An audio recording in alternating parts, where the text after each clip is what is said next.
આપણે એડવેન્ચર કરીએ છીએ તો આપણે અંદર જઈને હું તમને દેખાડું તો તમને અંદર જઈને દેખાડું ને બધાના રિવ્યૂ લઈ દઉં. તમારે અંદર આવવું હોય તો તમારે ટિકિટ લેવી પડે. અંદર ટિકિટ એક 10 રૂપિયાનો પ્રાઇસ છે. 10 રૂપિયામાં તમને અહીંયા નાના બાળકો માટે છે ને અમે તો બેસી શકે છે બધા. તો આપણે જઈએ ને હું તમને દેખાડી દઉં. હા, આપણા વાન ન લાગે દેખાડતા, 2 મિનિટમાં આમથી આમ થઈ ગયું. આપણા ભાઈબંધ છે તે તો હું હમણાં તમને રિવ્યૂ કરાવી દઉં એનું.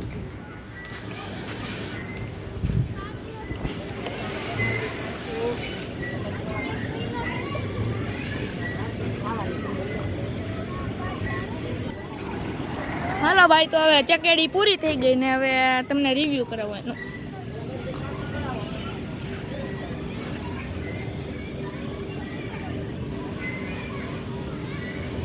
પૂરી થા એને કઈ પૂરી થા.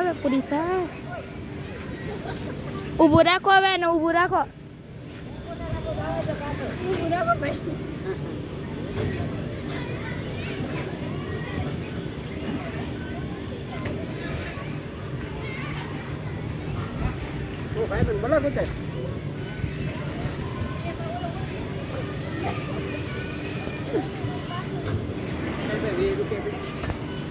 તો ચાલો, ઊભી રહી ગઈ છે હવે. તો આપણે જઈએ અંદર અને તમને એનું રિવ્યૂ દઉં. કેટલી રૂપિયા ટિકિટ પ્રાઇસ છે?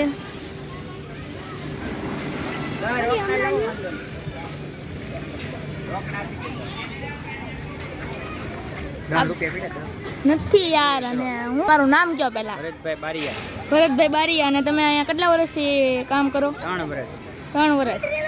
અને તમે આ બગીચાનું એડ્રેસ કહી દો. ગાંધીબાગ મહુવા. અને આની ટિકિટ પ્રાઇસ શું છે? 10 રૂપિયામાં. ફક્ત 10 રૂપિયામાં તમને ઓનલી ઓન આખા બગીચામાં ગમે રાઈડમાં બેહો 10 રૂપિયામાં તમારે થઈ જાય. 10 રૂપિયામાં. અને ગમે કેટલા નાના જ બેસી શકે કે મોટા પણ બેસી શકે છે? નાના બેસી શકે એવું છે. અને સામે તો નાના બેસી શકે ને? નાના બાળક. ઓકે, તો હવે આ રાઈડ કરો, તમને બહુ ખૂબ જ મજા આવશે. તો એકવાર ગાંધીબાગમાં આવો તો તમારા બાળકો હોય તો તમને આ રાઈડ કરાવજો. બહુ ખૂબ જ મસ્ત રાઈડ છે. અને 10 રૂપિયામાં, ઓનલી 10 રૂપિયામાં તમે કોઈ પણ રાઈડ. સામે છે પણ ત્યાં રોપવેનું છે, તો રોપવેમાં હજી ચાલુ નથી થઈ, તો ન કરું તમને દેખાડત. તો ચાલો, જો સામે છે રોપવે.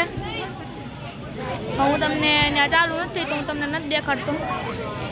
તો ચાલો, અત્યારે હવે જો આ છે જમ્પિંગ, તો નાના બાળકો માટે ફક્ત છે. નાના બાળકો બેસી શકે છે, જોઈ શકો છો નાના બાળકોની મોજ.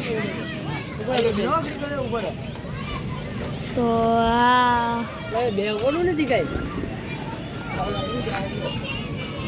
અને આ ગાંધીબાગ છે તે કેટલા વર્ષથી ચાલુ છે? ગાંધીબાગ તો ભાઈ હું તો એમ કહું ને 150 વર્ષથી શરૂ છે. 150 વર્ષથી. નાના મોટા કેટલાય મરી ગયા અત્યારે તો. મરી ગયેલા છે એમ ને? અરે નવી પેઢી અત્યારે ભાઈ, નવી પેઢી એને બધા ઓલા ગड्ढा આવે ને બધા સિનિયર સિટીઝન, એ બધા એમ કહે કે અમે વર્ષો પહેલા અમે ઓલા રોપવેમાં બેઠા હતા. તો રોપવે કેમ અત્યારે બંધ છે? રોપવે બંધ છે. રોપવેનો વાયર તૂટી ગયો છે, તો વાયરનો નવો નખાવવાનો છે ભાઈ. હા, તો આ મહુવાની ધર્મપ્રેમી જનતાને આપણે એમ કહીએ કે ભાઈ ગાંધીબાગમાં આવો. ગાંધીબાગમાં ખૂબ સારી વ્યવસ્થા છે, બાળકો રમી શકે, હિંચકા છે, નાસ્તા બાસ્તાની વ્યવસ્થા છે, લસરપટ્ટી છે, પછી જમ્પિંગ છે, ચકડોળ છે. અને આ જમ્પિંગ ની રવિવારે ચાલુ થાય ને? જમ્પિંગ રવિવારે શરૂ એક દિવસ થાય છે. ને હું એમ કહું, બાળકો માટે ટ્રેન છે, નાના બાળકો માટે ઘોડા છે, એવી બધી ઘણી બધી વસ્તુઓ. તો ગાઈસ, આ વેકેશન પડશે દિવાળીનું, તો ત્યારે તમે એકવાર તમે મહુવામાં આવો તો ગાંધીબાગે ન આવ્યા ને તો તમે મહુવામાં આવ્યા જ ન ગણાય. ગાંધીબાગ એવું ખૂબસૂરત વસ્તુ છે, ઝાડવા ને ફૂલ ને લસરપટ્ટી નાના બાળકો માટે. અને સ્વચ્છતા એટલી રાખે છે મહુવાવાળા. અને જો એક જગ્યાએ જો કચરા પેટી રાખેલી છે, દરેક જગ્યાએ તમને કચરા પેટી મળી જશે. ને સ્વચ્છતા બહુ છે મહુવામાં, જોઈ શકો છો. અહીંયા બધા અત્યારે એન્જોય કરે છે. રવિવાર છે તો ફૂલ ટ્રાફિક છે. અને આ ચકડોળ હતું એ તો બંધ થઈ ગયું, નકર ચાલુ હતું ને પેલા. એમ મહુવા જનતા પ્લોટ બે. વાહ. અને સામે જીમ છે, તો જીમ સવારે 9 વાગ્યા